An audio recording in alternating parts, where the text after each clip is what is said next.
Alguém sabe me dizer qual foi a última coisa que eu fiz antes do...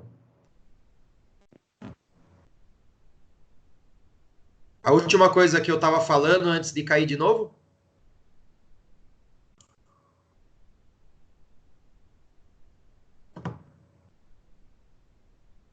Alô, Rubens? Oi. Você estava fazendo a relação dos alunos enquanto as peças das máquinas, os professores enquanto as pessoas que operam na máquina, daí o pessoal da coordenação, da direção, do MEC. Daí travou tudo. Então faz tempo que travou, então? No meu, sim. Tá. Meu também. Caramba. Ok. Vou começar de novo aqui.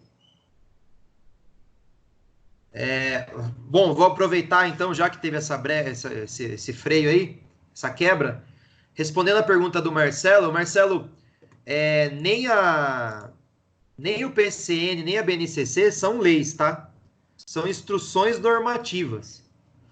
E sim, quando vem a BNCC, a ideia é que o PCN seja abandonado, tá? O PCN é de um outro momento histórico, de um outro governo, né? Lá dos anos 90, final dos anos 90, né? Nós já estamos em 2020. Então a base vem, então cair PCN nessa altura do campeonato é só concurso muito ruim. Agora, é proibido cair o PCN? Também não é. Porque quem organiza o concurso, né? Não tem nenhuma lei que rege o que tem que cair no concurso. Cada rede faz a sua seleção a partir de conhecimentos que ela julga importante. E eu não acho que ninguém julgue nessa altura do campeonato o PCN importante. Eu acho que se ele cai é porque o concurso foi feito muito nas coxas mesmo. Muito ruim. Mas também não é proibido cair o PCN, né? Porque eu sei que teve alguém que fez concurso esses dias aí e caiu. Normalmente você só vai ver PCN cair em cidade pequena, concurso que a empresa que foi contratada ganhou muito pouco, porque a licitação, a grana oferecida foi pequena, tá? Então a ideia é que não caia PCN mais, tá bom? Bom, retomando aqui, vou tentar compartilhar a tela. Eu dizia então que o conhecimento tradicional ele é uma resposta ao conhecimento humanista. O que é o conhecimento humanista? O conhecimento humanista é o renascimento de filosofias humanas que foram proibidas durante toda a Idade Medieval. Então vocês vão se lembrar que a igreja considerava heresia tudo aquilo que não fosse relativo ao cristianismo. Então, durante muito tempo, o conhecimento grego ficou relegado a esquecimento. Então, o renascimento é quando eles voltam a estudar isso. Então, olha só como é uma escadinha, né? É uma escadinha. Qual é a escadinha? O renascimento é uma resposta ao medievalismo, mas o ensino tradicional é uma resposta ao renascimento. Porque o renascimento era a ideia de você apostar em valores humanos, mudando a sociedade que era teocêntrica para uma sociedade antropocêntrica. A sociedade medieval era uma sociedade que tinha Deus no centro do processo.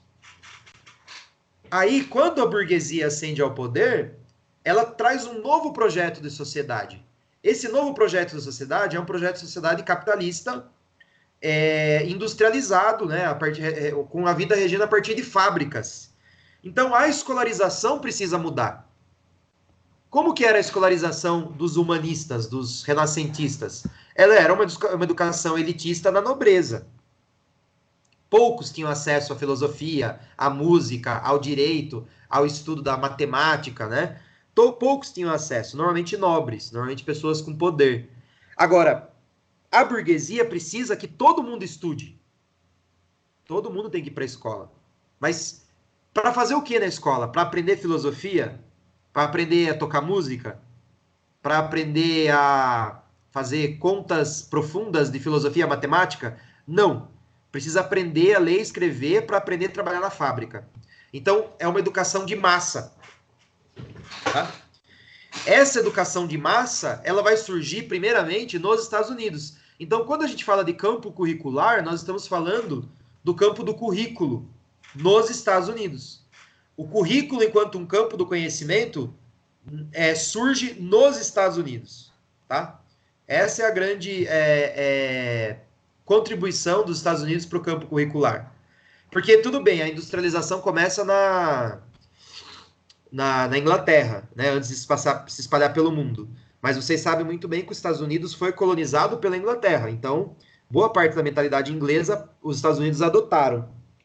E também, eles foram os primeiros, no início do século XX, a produzir livros e estudos que tentam entender a escola enquanto um campo científico e trazendo essa proximidade com a fábrica, né?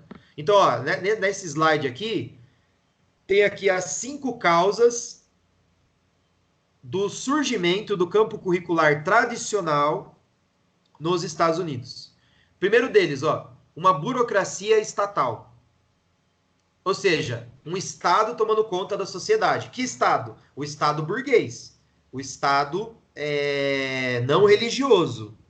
O Estado capitalista, né? Que antes, vamos lembrar que as nações eram organizadas por estados religiosos. Quem tomava conta... Vocês estão me ouvindo, pessoas? Confirmem, por favor, porque a Monique parece estar no grupo dizendo que não estão me ouvindo.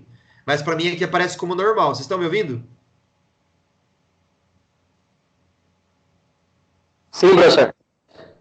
Legal, obrigado. Vamos lá, então. Escutando perfeitamente. Obrigado. O que acontece, então, é um processo de um Estado que não é regido por um conhecimento religioso, um Estado que tem uma Constituição, um Estado laico, que existe para reger as organizações de produção da sociedade. Então, é o Estado que vai criar as leis para que os trabalhadores e as empresas sigam essas leis, não mais atrelado a um pensamento religioso. Porque se não se lembrar do pensamento religioso, que quem tomava conta era o nobre. O nobre era o dono da terra. Por quê? Qual era a explicação? A explicação era divina. Deus quis que eu nascesse nobre. Deus quis assim. Agora não tem mais explicação divina, né? Agora tem o surgimento de um acordo social. O Estado, ele é um acordo social. Então, é como se fosse, sei lá, uma regra de um condomínio. Você mora aqui, então as regras do condomínio são essas. E aí, claro, tem brigas para decidir as regras do condomínio, nem todo mundo segue as regras do condomínio, né? Mas é um acordo. O Estado, ele é um grande acordo para reger as regras de dentro da sociedade. Então, primeira razão, a burocracia do Estado. Segundo, a educação ela é científica, porque vocês vão se lembrar que também durante a Idade Média a ciência era proibida, né? Então, por exemplo, não podia se abrir os corpos porque era uma profanação da criação de Deus. Então, a anatomia, por exemplo, ela só vai florescer como uma ciência quando o pensamento medieval cai. Então, a educação ela também se torna um objeto científico, porque o pensamento científico começa a dominar vários campos do conhecimento. O pensamento científico começa a se apropriar da economia, da sociologia, vão criando ciências, né? Então, o modo como nós pensamos dá origem à psicologia. O modo como nós organizamos dá origem à sociologia. O nosso corpo dá origem à anatomia. E assim por diante. Várias ciências vão surgindo. Então, a educação, o ensino, também é tomado como um objeto científico. Acho que tem alguém com o microfone aberto aí, por favor. Posso fechar o microfone? Obrigado. Pois bem. Terceiro ponto importante, né, dessa surgimento das teorias curriculares tradicionais. Vejam, a educação antes não era para todo mundo, né? Como eu estava dizendo lá atrás, não sei se foi gravado, se não foi, eu vou repetir por via das dúvidas. Me desculpem se eu for repetitivo em algumas coisas, mas é que eu não sei se caiu, se ficou gravado, não sei. Então eu vou repetir algumas coisas. Mas vocês vão se lembrar que a educação não era para todo mundo, né? As pessoas aprendiam as profissões que elas iam executar o resto da vida diretamente com quem trabalhava. Então, se eu ia ser ferreiro, eu ia ser aprendiz de ferreiro, até eu aprender a profissão, e daí o resto da minha vida eu ia ser ferreiro. Como a fábrica ela tem um funcionamento diferente, então ela precisa que as pessoas aprendam a trabalhar na fábrica, né? Daí a criação das escolas. Então, e a escola tem que ser para todo mundo, porque precisa de muito trabalhador na fábrica. Então, as escolas têm que ser para todos, pelo menos o básico, ler, escrever, para conseguir trabalhar numa fábrica, tá? Então, esse é mais um ponto importante. Um outro ponto importante é que os Estados Unidos estavam criando a sua identidade nacional, né? Eles estavam ali recém-libertos da Inglaterra, então eles estavam pensando, né, em criar o que é os Estados Unidos, né? Então, esse processo de se tornar o que eles são hoje, né? E por último, a industrialização e a urbanização, né? Então, as indústrias ofereciam uma vida que parecia para muitos melhor do que a vida no campo. Então, aconteceu um processo de urbanização, um êxodo rural.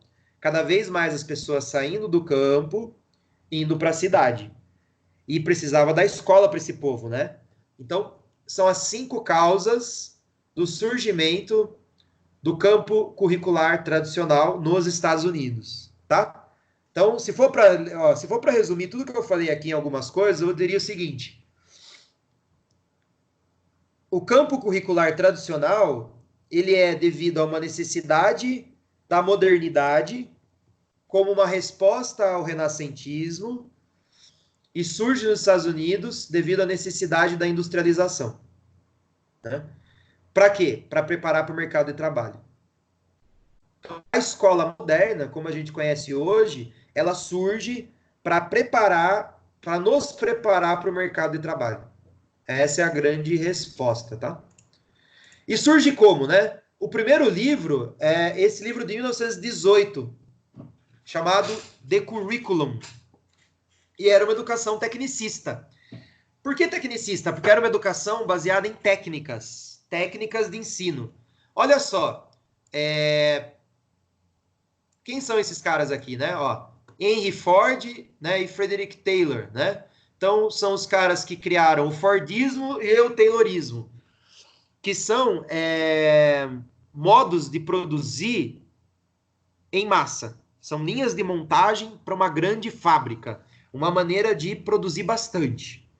E como que se produz bastante? Aquele vídeo que eu acabei de passar do Tempos Modernos, ele é uma explicação muito boa, né, da fábrica. É uma paródia, né? Charlie Chaplin fazia várias comédias, né, tirando sarro.